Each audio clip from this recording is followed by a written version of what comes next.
জানতে চান তাহলে আমাদেরকে জিজ্ঞেস করুন। শাহজালালের তলোয়ার আমরা কুশবদ্ধ করে রেখেছি ঠিক আছে, কিন্তু আল্লাহর ইজ্জতের কসম ওই তরবারিতে জং ধরে নাই এখনো। আরে আমরাই তো শাহজালালের উত্তরসূরি, আমরা তো সৈয়দ আহমদের উত্তরসূরি। বালাকুটের রক্তের ফুটা থেকে আমাদের জন্ম হয়েছে।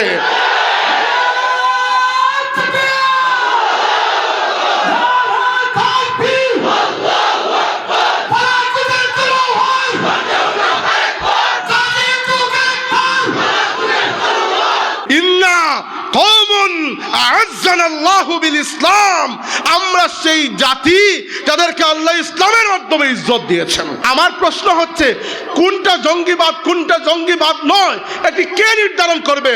আর আলেম উলামা যখন বিকৃত ইতিহাসের বিরোধিতা করেছেন, ওই জানোয়ারকে কে অনুমতি দিয়েছে সে মুসলমানদের কাজকে জঙ্গিবাদ বলবে? মুসলমানদের ইতিহাস যদি জানতে চান